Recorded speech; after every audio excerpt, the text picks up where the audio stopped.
Good afternoon, ladies and gentlemen. We'll start our Leaders Forum this afternoon. First up, I will invite the head of school, Professor Patak, to welcome us all.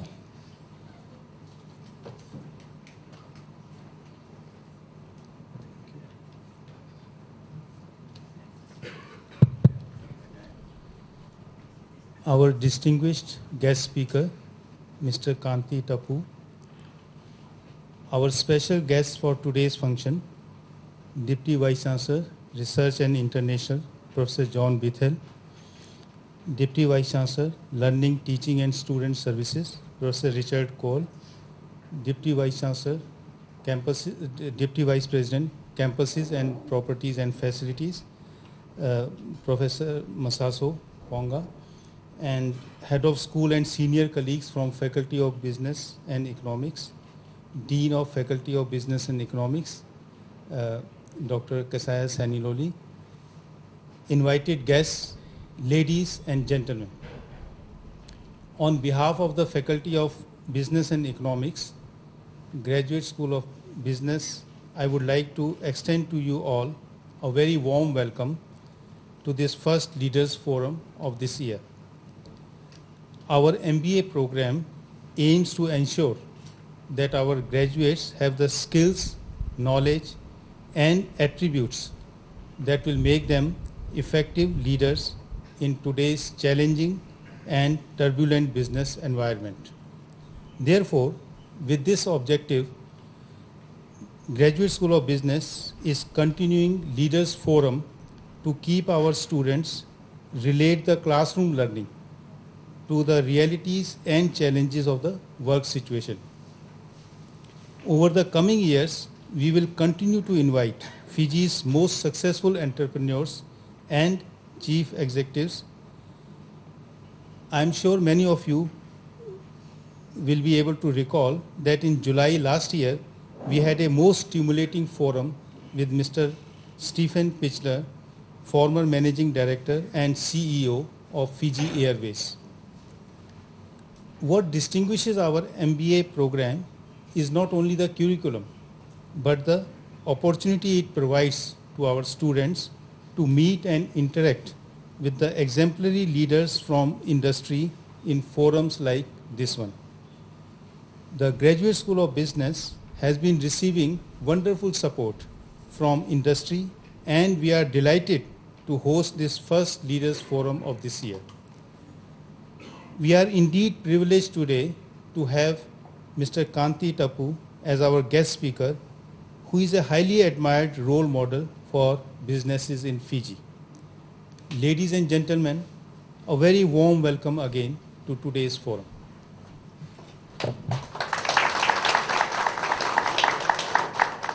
Thank you, Professor Patak. Now it gives me great pleasure, ladies and gentlemen, to introduce our guest speaker this afternoon, Mr. Kanti Tappoo.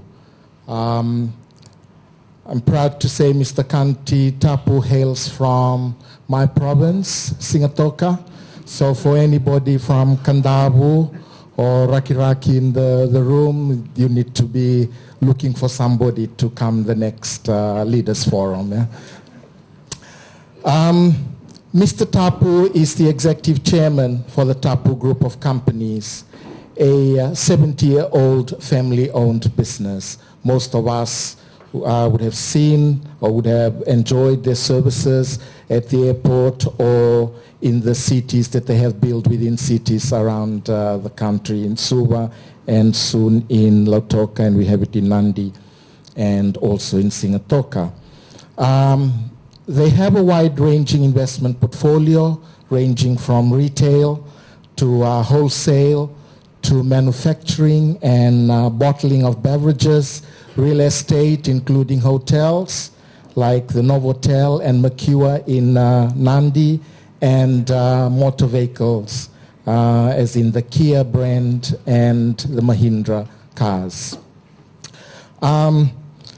Mr. Tappoo has also served in a number of statutory boards and number of organizations in Fiji.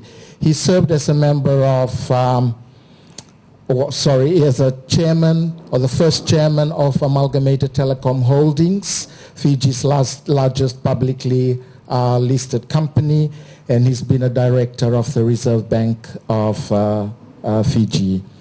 He was the mayor of Sigatoka for 14 years, from 1974 to 1987. He was the past president of Fiji Local Government Association. Mr. Tappoo is a trained Harvard executive, and he also is an officer of the Order of the British Empire, the OBE, and officer of the National Order of Merit, President of the French Republic.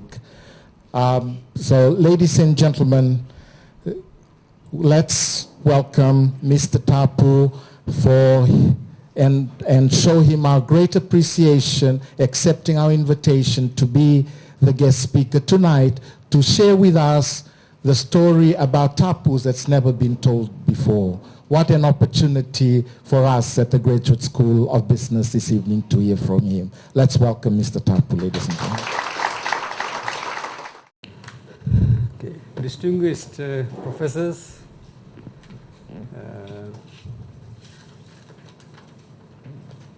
ladies and gentlemen, Mesake rang me up a few weeks ago and asked me to be the guest speaker here this evening. At first, of course, I hesitated because, and I told him that I nowadays keep a very low profile, but then, it's very hard to say no to a fellow Nandrogan. So we hail from the same province, and there's coming from a small place, there's a lot of affinity. And of course, we served on a board together. So finally, I succumbed to his pressure. But I'm very delighted to be here this evening among a very distinguished gathering. You're all already active employment, and I believe future business leaders of this country. And so it's my real pleasure to be here this evening. I just want to begin by saying that Mesake mentioned about the Harvard connection. So I thought I just wanted to clarify, I have never been to a university, and I'll tell you later why. But what I did was that I think way back in 1989, I was introduced to this management program run by Harvard. In fact, there was a supplier of ours who I met in Singapore, and he was heading a multinational organization, and he had been to this advanced management program at Harvard, AMP, which is really meant for professional chief executives, and it's a 3.5 months program. And then I found out that there was also a program which was meant for it's called Owner President Management Program. It's OPM, and it's really meant for people, entrepreneurs like us. So I chose that one way back in 1989. It was a 1 month a year for 3 years. And I remember going to the campus. Why I want to start with this Harvard program, because I think it has relevance to what I'm going to say later. So we went into the campus, and the IMP program was just finishing off. So they had this farewell lunch, and then of course we checked in, and then later on in that evening, the professor tells us that this program that we had run, the IMP, was meant for chief executives. The dress style is suit and tie and all that. And for you entrepreneurs, we have deliberately made sure that you come up dressed very casually. But later on, these are the people who are going to be working for your organization. So this is how he started. And then also he explained, because they had sent to us some case studies. Now, case study, I'm sure you'd be familiar. This is telling a story about a company right from the beginning, up to a certain position, and then it reaches, we have a classroom discussion. So this professor who was in charge of this program told us that evening that the case studies, the whole Harvard system revolves around case studies, and you're supposed to study them, and then you have classroom discussion. Usually the professors just sort of guide the discussion, but it's mainly centered around all the participants giving their views, so you learn from each other. And one of the things he said was that in business, usually there are no right or wrong answers. It is not an exact science like maths, where you have a problem and there's a solution, you come to a right answer. He said, if that was so, then I wouldn't be a professor, I would be a multimillionaire by now. And so he started by saying that it's not an exact science, and all we can do, and I remember the words they used, useful working generalizations. So what he said was that there's going to be classroom discussions, and you learn from each other. So at first I thought, well, that's interesting. Here I am, a paid, and I've come all the way from Fiji, and I thought that I'm going to be sitting down and listening to the academic lecture and taught about the business. So I couldn't understand the importance, but then next day, of course, you enter the classroom and straight away the discussion starts. And then later on I realized that the importance of these case studies, where you have a real life example of a company, and then you have discussions and you learn. So, the topics were generally, I'm sure you're all familiar, it's general management, HR, marketing, finance. And we used to meet early in the morning, from say 8 to 9, we used to have this case studies discussed at this level, and then you go to the classroom. Well, we had our own fun. I remember in a marketing department once, there was a talk about this manufacture of toilet papers, so there was a discussion around how do you increase the market share, So one of my classmates suggested, yeah, easy, just sell prunes with each carton of toilet paper. But anyway, we had this. But the interesting thing was, that the professor had said that, these are the strategy that had been adopted by a particular company. It might work for you, it might not work for you. And so similarly, what I thought was that today, what I'm going to do hopefully is trying to tell you how we started, and maybe I was talking to Professor Pathak, and maybe some of this might be inspiring for you, and maybe there's something to learn of what to do or what not to do. That I'll leave it to you all. So with this, I would begin by saying that my Tappoo group of companies was founded by my father. My father was born way back in 1918 in a small village in India. Professor Pathak would know this is a small village very near Porbandar. And mother passed away when he was only 2 years old. Abject poverty. And my grandfather had, of course, by that time left Fiji, leaving my father in the caretaker of an aunt. Very poor circumstances. So my grandfather had left for Fiji way back, I think 1920 or so. So it was way back in those days, and in 1932, my grandfather sent enough money for my father to travel, my father and his elder brother, to take a sailing ship and travel to Fiji. And so they arrived in Suva in May 1932. There was no road between Suva and Singatoka. My grandfather had, by the way, settled in Kamanagassau, which is the interior of Singatoka. So there was no road, so they went by kata. I think it was run by the firms from here to Singatoka. And he landed at the banks of Lase Lase River. And from there, my grandfather, of course, he took him to Kabanangasau. And this was the age of 15. The primary school in Kabanangasau had just started, so he managed to have a few months of primary education, and then he was, of course, told that, look, I think you have had enough education.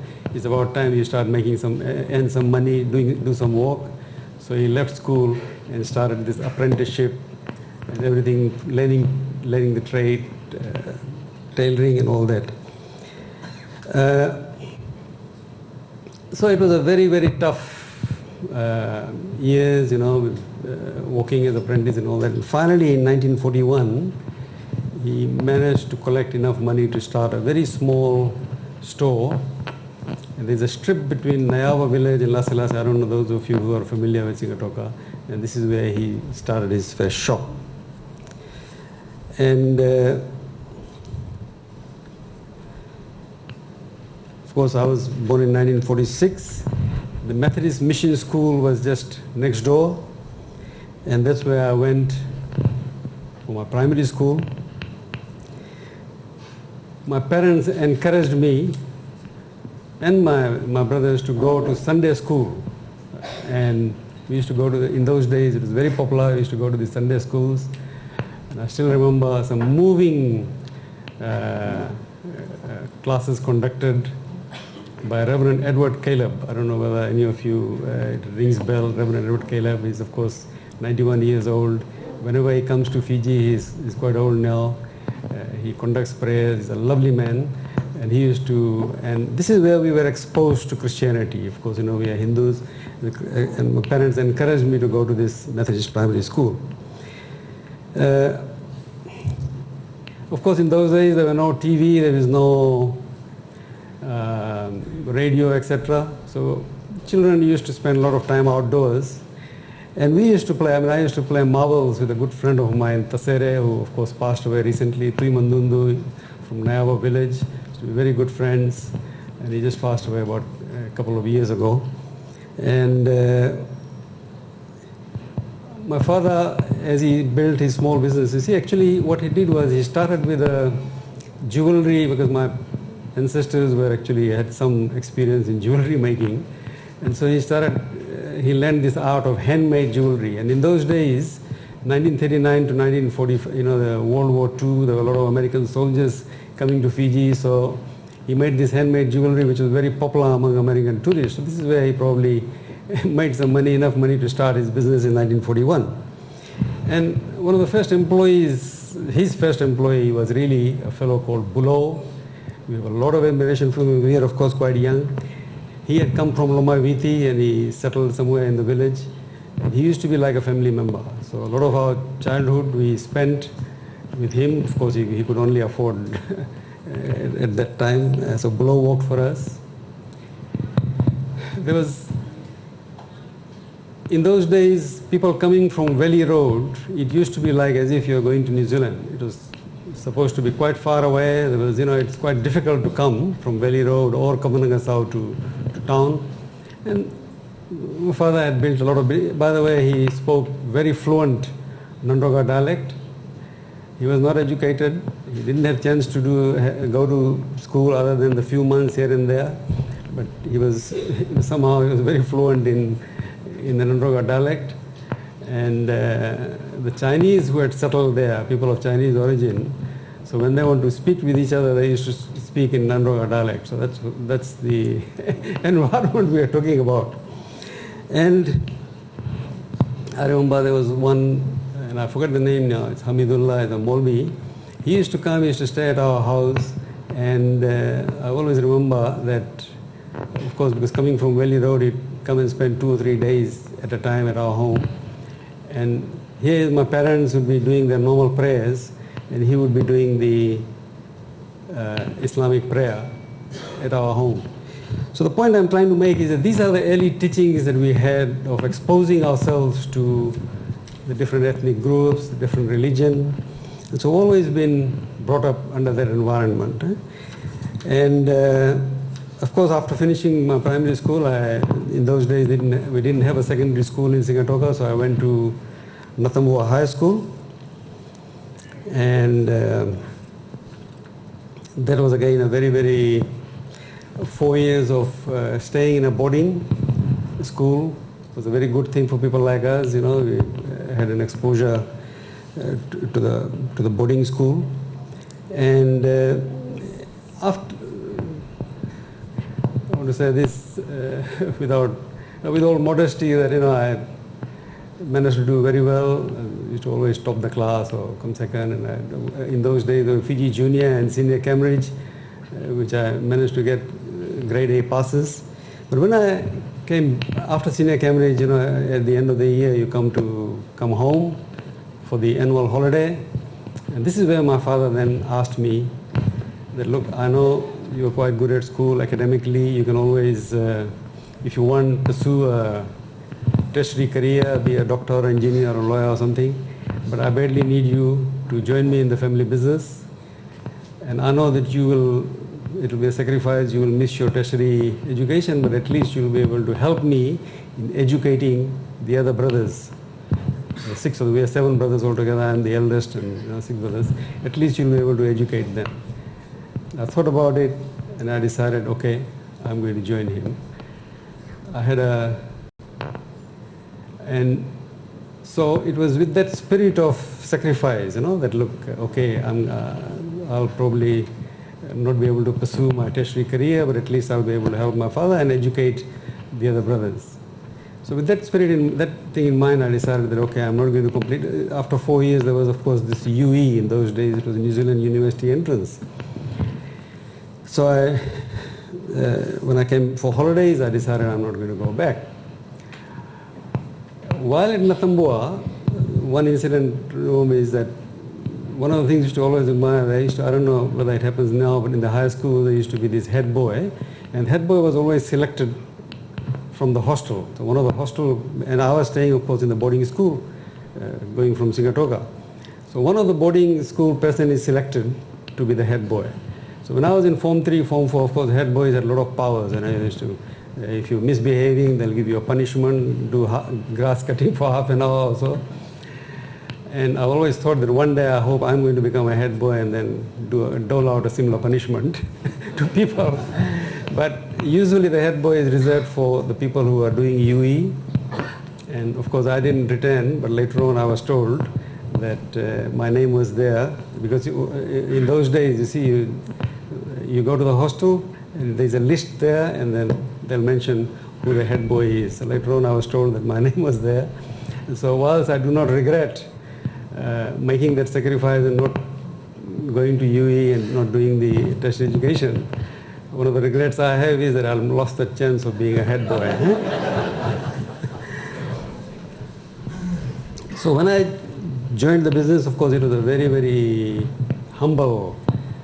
By that time, my father had a general store. He started from this side of the river, Lase Lase, and then moved as a tenant to the other side of the river.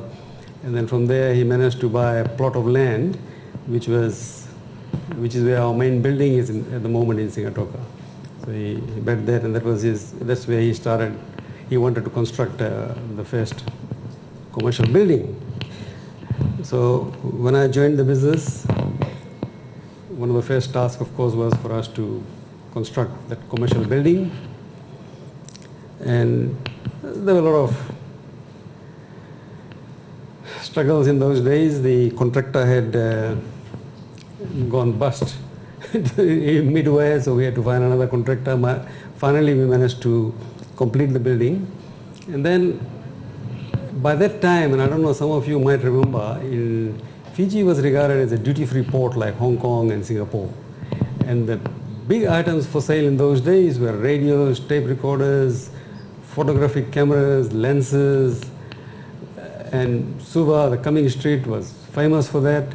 Lotoka, all the cruise ships people used to buy, because in those days, New Zealand, Australia, they were very highly regulated countries. The duties were very high, whereas in Fiji, in the wisdom of the British, I think they introduced this duty-free. So Hong Kong, Singapore, Fiji was regarded as duty-free, and Australians and New Zealanders and people from the United States, while having a holiday, they used to come and take all those, the radios and tape recorders and all that. So Suva was already established, and so was Lautoka. And in Singatoka, I think about 1966, this is where the Shangri-La Fijian Hotel got sort of was built and officially opened sometimes around that time. A lot of tourists started coming into the Coral Coast as well.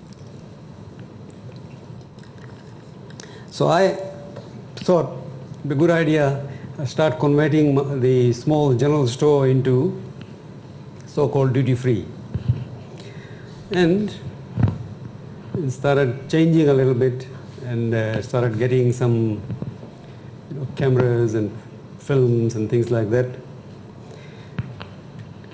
And the bank manager at that time, of course, like any business, it was a very small business, and for me to do the changes, I needed some working capital. So I go to the branch manager. He comes and visits the shop, and he tells me, who is going to buy this radio? Who is going to buy this camera? He said, you know what? You are going to make your father bankrupt. And I said, okay, but I really wanted to go into this business. And I said, okay, if you can consider a couple of $1,000 in those days, increase in the overdraft limit so that I can do this business. He said, okay, I'm going to find out from the head office and let you know. I waited for 2 weeks, and then I went to see him. And he said, no, you don't come and see me. When I get the approval, I'll let you know. I said, okay. So in the meantime, I was very, very fortunate, divine intervention. There was this very aggressive young manager, Bank of Baroda. At that time, he just had an agency in Singatoka. He used to only come once a week. So he came and he saw the shop and he asked somebody, he said, I like somebody is trying to do something new and I want to meet this person. So he comes and meets me. And of course, I tell him all the story, and he said, look, I'm not going to give you much more than what the other bank is doing, but at least I'm going to be actively involved with you to make sure that as you progress, I'm going to support you. And so, but of course in those days, the loyalty was a big factor and all that. And we still waited for this bank to respond, but he didn't. And then finally I said yes, so we switched the bank. And of course, the point I'm trying to make is, and I'm not trying to ridicule the bank manager who made that decision didn't have the confidence in me. I mean, maybe he was right. Maybe because I was quite young, trying to do something different, I could have failed. But what I'm trying to say is maybe all those, the audience around here, you might be in this banking sector or something. The lesson to be learned is that, pay a bit more attention rather than just saying no to any proposal that comes to you.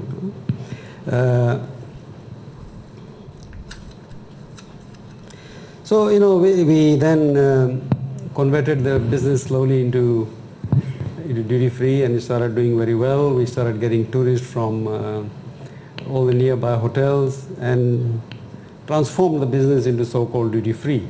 And then we had an opportunity to expand at the Shangri-La. We were invited to open a branch there, so we did that. And then in the meantime, what happened was, as we had planned, all my brothers went to university, they did their degrees. 2 of them are lawyers, 2 of them are chartered accountants, 1 a civil engineer. And all of them came and went into their own profession, and later on, they all joined the family business. So, they have been very much part of this progress as we expanded. And, the first branch we opened in Fijian Hotel, because there was run by the old Stinson family. There was this proud duty-free shop, and they wanted some electrical shop. So this is where we opened our first branch, and then from there, there was an opportunity for a convenience store. We opened that. And then, of course, we expanded into Nandi, into Suva, and then opportunity arose at the airport. And we also branched out into the wholesale distribution of consumer products. We initially imported some soft drinks and then decided there was a scope to bottle it here. And there was this company called Eddie Hinn in Lautoka, The brothers wanted to migrate, so we saw an opportunity there. We bought that business, and that's quite thriving at the moment. We are also exporting to other South Pacific islands. And as you are aware, we also expanded into fuel and travel, etc. In that period, I think Misaki mentioned during the introductory thing that in those years in Singatoka, I also had an opportunity to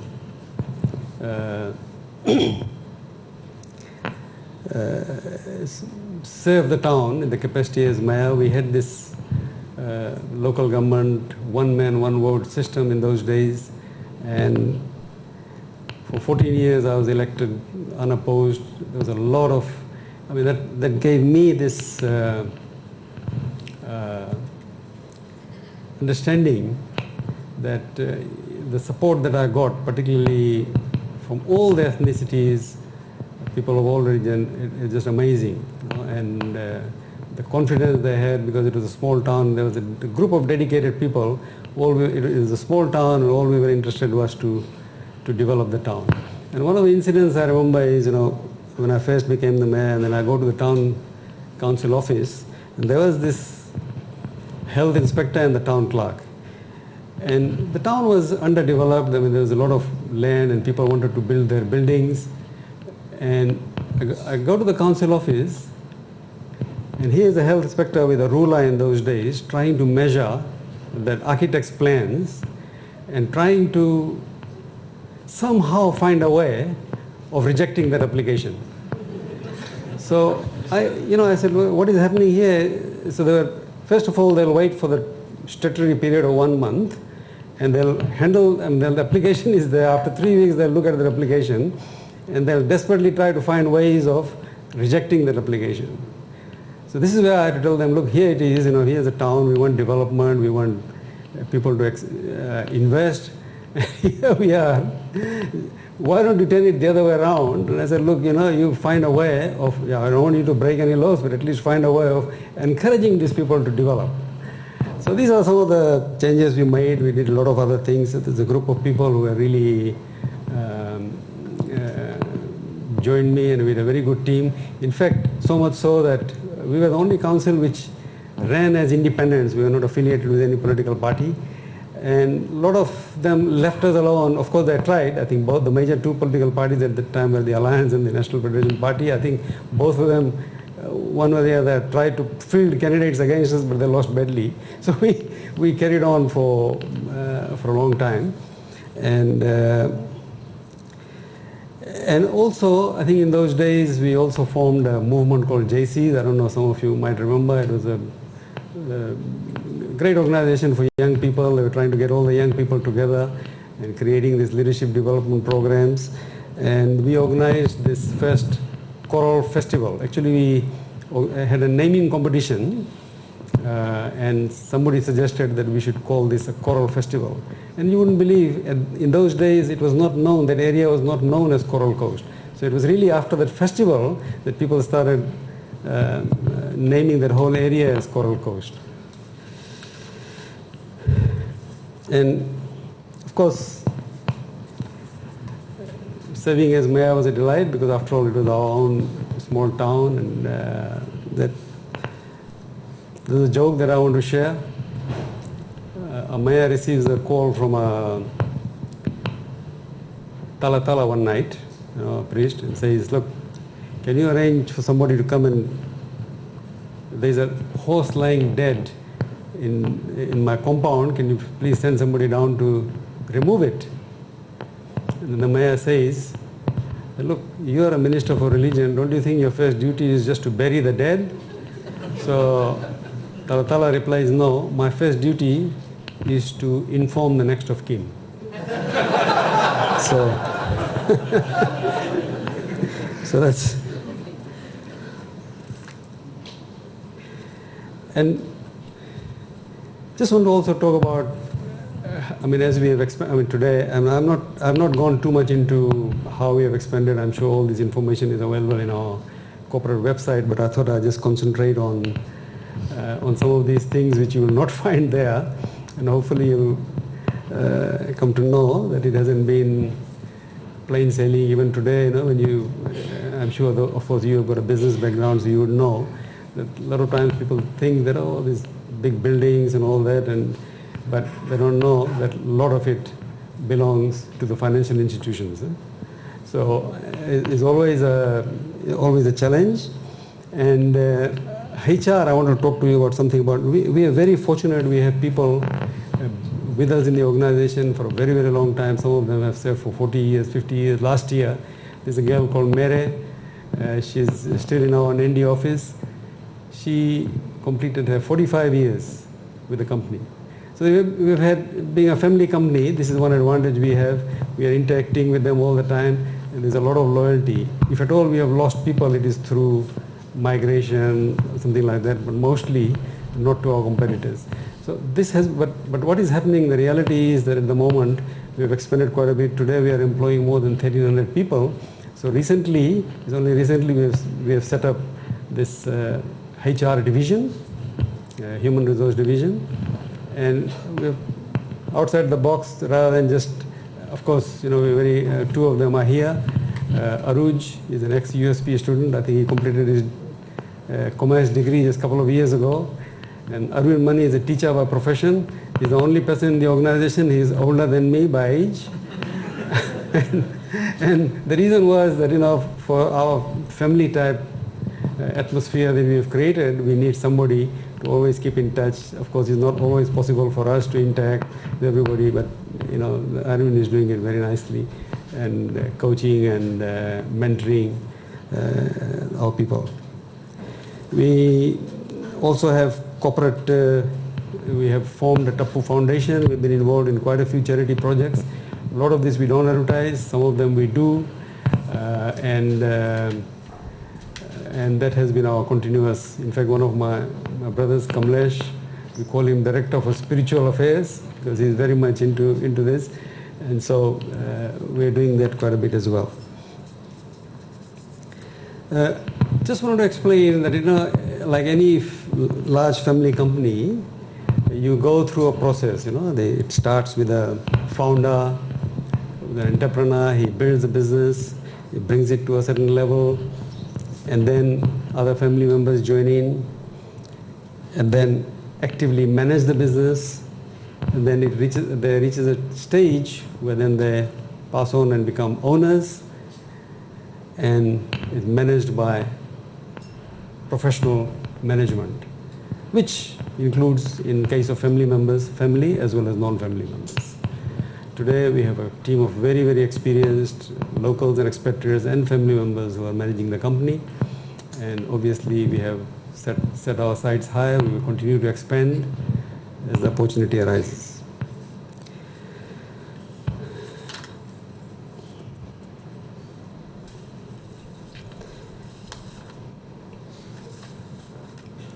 So with this story, I just hope, we like to say corporate ethos, we're very lucky. We're a large family, but very united. 7 brothers, the children of the next, the brothers, some of them have joined as well.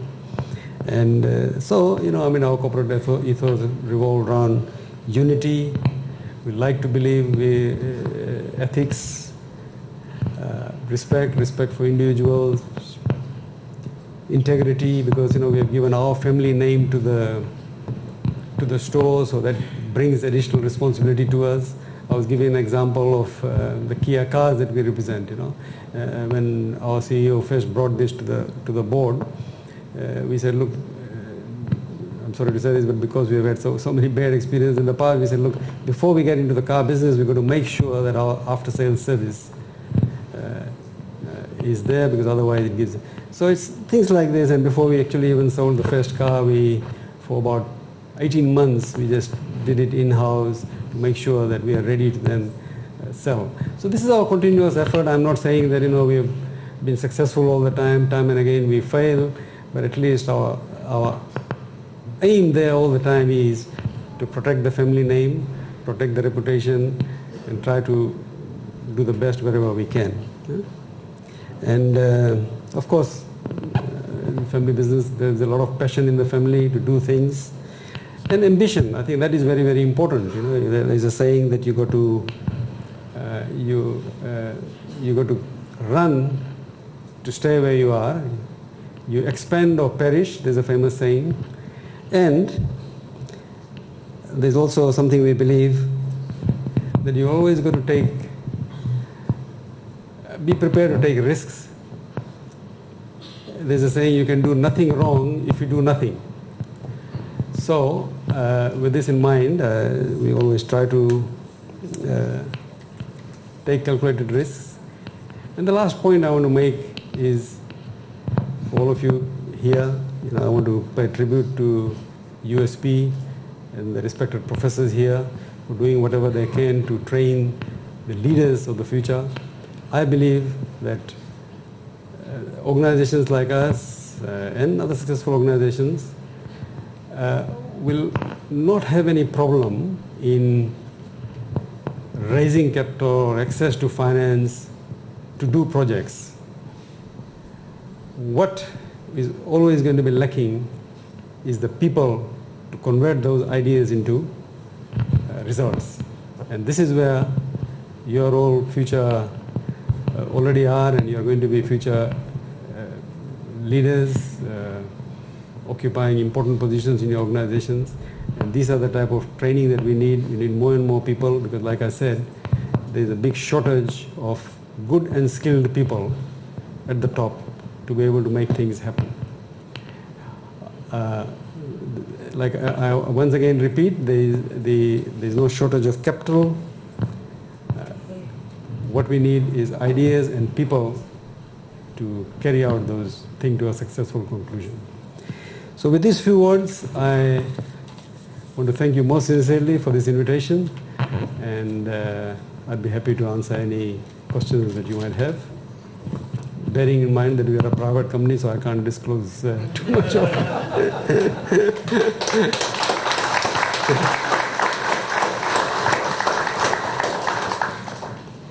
Thank you very much, Mr. Tappoo, for your openness that you have been able to share the story of your company, and ending up with no shortage of capital, but looking for people with ideas. So money is there to fund the ideas. Right, the floor is open for questions. If you can just mention your name and then ask your question. Keep it short, please. I'm Professor Dr. Saurabh Agarwal. It was a very inspiring story. As professors, what kind of qualities we should instill our students to promote leadership and entrepreneurship in them? I think that's interesting. What you're doing, look, the thing is, I think I have seen people doing the MBA program, and I've interacted with them, and they're really very, very motivated. So I think if they're motivated, they're prepared to do hard work. And sometimes I find when people go into the organization, like I would like to have some message that you got to start from the scratch. Sometimes it's beneficial to you. Like I was on the sales floor. I've done everything. I used to at night. In those days there was no calculator. So, and this is why sometimes it's easier for me to add manually than to use a calculator, because in our days there was no calculator. So what I'm saying, we used to do manual accounting and all that in the trial balance system that I had learned in those days in the high school. I used to try it out in my own small business. So I think sometimes, if the best way of doing this in any organization, if you start from, and don't think that you're going to be sitting in the office, the top all the time.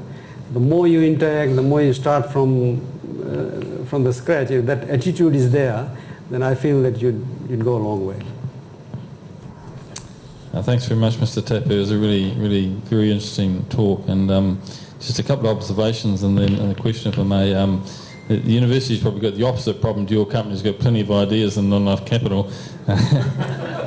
And the other thing is that I well remember one of my brothers worked here for Fiji Pine Commission in the 70s and was here in that era you mentioned, and it's absolutely right that in those days all of my family used to come up here for holidays because it was cheaper to buy a television in Fiji, including the trip up from New Zealand, than it was to buy one in New Zealand. So it's very... and when I think about that part of the story, then you can sort of see how some good fortune, as often happens in successful businesses, occurred, and the business took advantage of that, and you can see how that led to its strength and its growth and so on.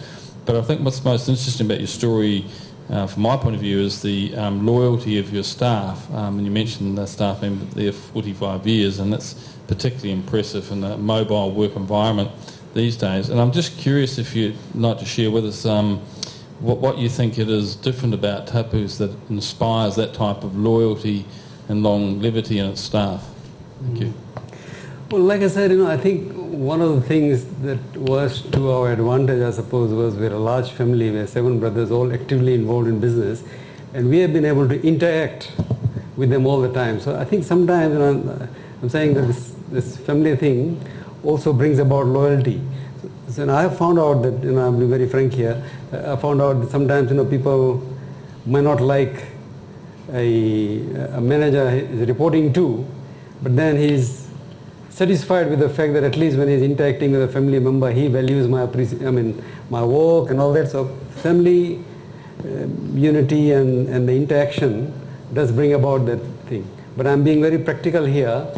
As you expand, it is not always possible. This is the phase that we are going through now, and this is why we are building up a very professional HR organization, HR team, because, obviously when you grow and you have 1,300 to 1,500 people working for you, it is not possible physically for, let me put it this way bluntly, that the family members were acting as the HR people. Their main role was, always interacting. And, of course, the nature is such, like in Singatoka, our head office, by the way, because we started in Singatoka and all our operations are bigger elsewhere, but for sentimental and other reasons, our head office has remained in Singatoka, and we never want to change. And it has suited us because it's in the midway between Suva and Nadi. And every time, I take a walk, I go and meet all the people, I know them by their first names, I know the family situation. So I think that brings about that loyalty. But like I said, our biggest challenge, like all businesses are, the challenge is how do we turn that into a process which retains that family spirit that we have been able to so far.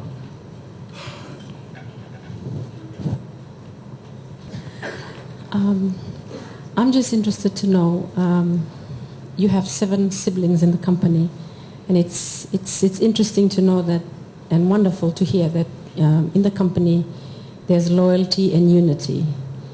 Can you share with us when you are faced, as we see your company expanding, it's expanding, and you've just shared about the loyalty and unity that you have in the family. Can you share with us, in your expansion of the company, how do you get to actually agree? I'm sure you struggle and you have differences of opinion. Some may like the idea, some may not. We're just curious to know the success behind that. I think I must say that this is also, I think Professor Pathak would agree, it's quite unusual. It's not often you see this type of thing. Even I've seen a lot of examples where families, they start and then they all have their quarrels and fight and they split and all that. But we have been very lucky. All the 7 brothers are very united. They're all in the business. And I think one of the things has been, I think this is where there's a lot of appreciation of the sacrifices made by people. I don't know, I don't want to sound, with all modesty, what I'm saying is that sometimes this is where the values that was inculcated in us by our parents when we were young, and the exposure that we have had has also played a part. And not only that, in the last weekend we had a family prayer, and what was Rimal was there. What was so fascinating was not only the 7 brothers and their wives, but the next generation, the sons and their wives, and the 4th generation, they were all together, were so united. So I think I would probably say, with all modesty, that we're very lucky. We've had good teachings. We all had exposure right from the young age of respect. I think there's a lot of appreciation of the sacrifices made by the family members, and God has been very kind so far. Good evening, Mr. Kanti Tappoo. My question as an MBA student this evening is, most of us would like to, if in future, start a business in Fiji. What are some classic mistakes to avoid? This is a very, very hard question. But I must say, like I said, I go back to what the Harvard professor told me, that there are usually no right or wrong answers. But one unfortunate thing that I find, and this disturbs me quite a bit, is that there hasn't been enough encouragement given by the financial institutions to small businesses. For established businesses like us, well, I suppose because they look at the risk profile and they know that, okay, even if this particular venture goes wrong, they have the backing of the company. But there are people, I know one example where there's a plumber, a very good plumber, he was working for Novotel, and then he wanted to, because his grandfather was in Singatoka, and he wanted to have his own plumbing business. And it was so difficult for him. I felt so sorry that he wanted to just buy the tools to be able to run a successful plumbing business. Of course, I finally managed to talk to the development bank, and it's all right, he's in business now. But I'm just saying that definitely there are a lot of people who need help financially. Now regarding, it's very hard, I think this is where it's very hard to answer that question. I think main thing is that, if you have got an idea, naturally you would, and it all depends on how much capital is required, you need support. And this is where I'm hoping that, like this bank manager that I was talking about, we were at a stage where one bank was virtually not supporting, and I couldn't have continued with that path. And I managed to get a fellow who came and said, look, I'm not going to give you any more than what the other bank is doing, maybe a bit more, but I'm going to be actively involved with you. And as you progress, to make sure that as you require, I'm going to support you. That was a very good attitude, I thought, And Professor, I don't know what you feel, but I think that attitude of, trying to be actively involved and helping him to grow. A lot of banks in New Zealand now have a business division that works with and supplies documents and materials to new and emerging businesses, so helps them with tax and all sorts of things, just so they get the core things done.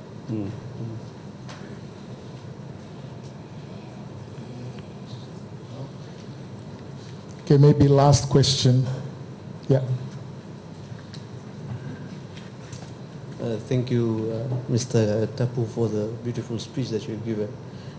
Noting from all that you have said, you have learned a lot about other cultures also, and implementing and your close attachment with the staff.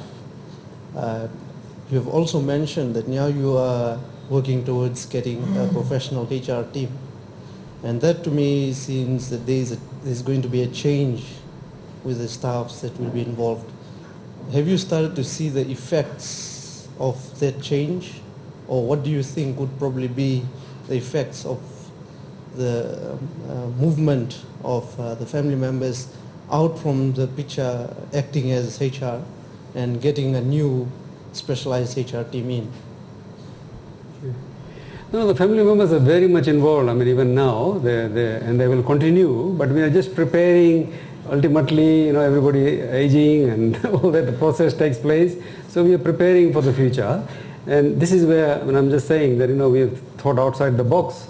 Arvind Mani is a former school teacher, and so we thought, together with the HR team, we got a older person. Like I said, he's the only person in the organization older than me. I keep on reminding him.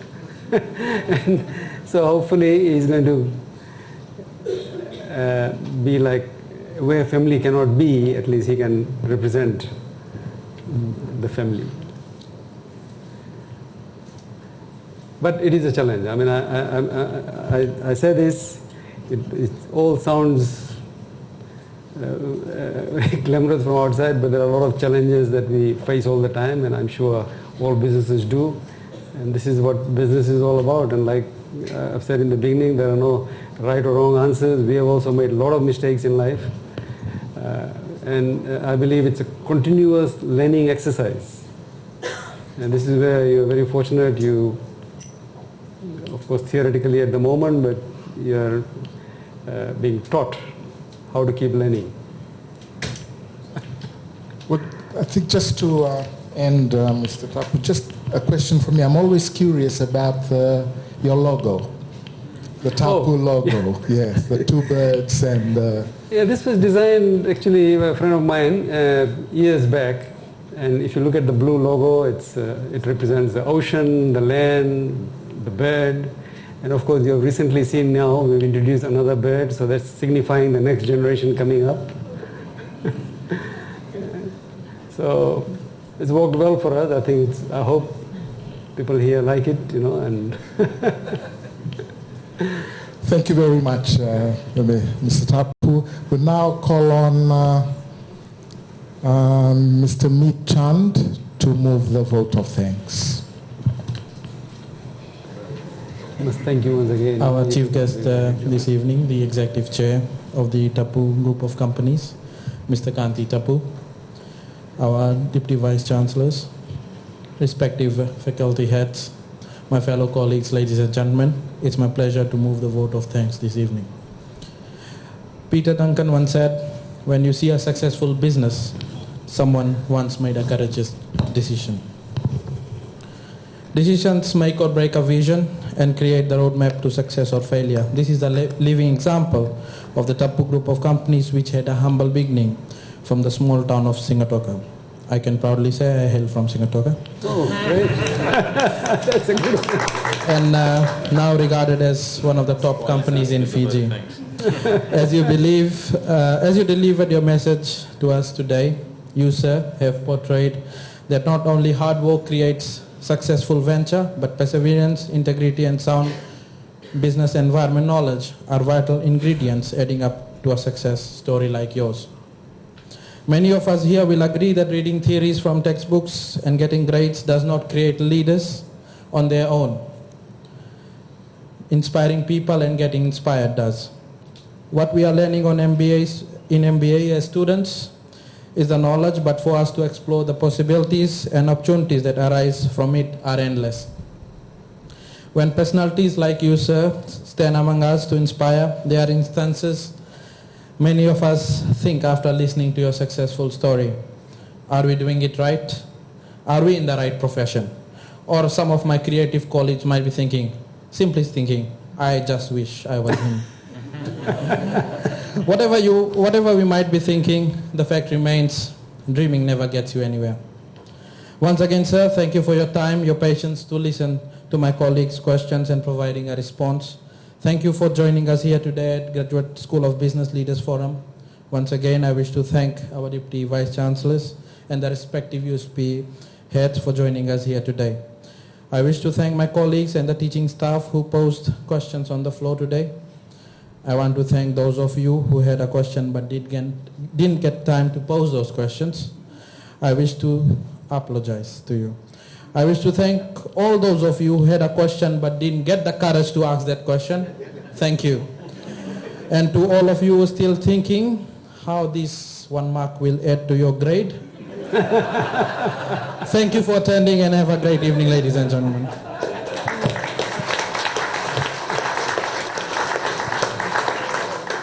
Thank you very much, Amit.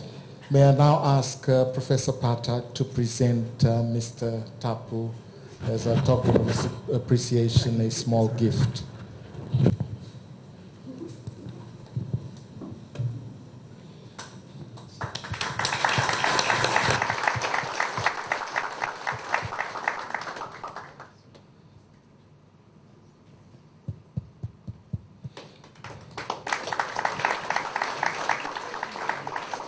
Once again, thank you very much, Mr. Tappoo. Thank you very much, Deputy Vice Chancellors and Vice President. Thank you, Dean. Students, invited guests, thank you very much for coming to the First Leaders Forum for 2015. That's the end of our program. But before we leave the room, may I ask the guests to join Mr. Tappoo outside for a light refreshment before the students will join you. And just for the MBA students, please remember to register so that you qualify for your 1 mark before you go and have your refreshment. Thank you. Maka.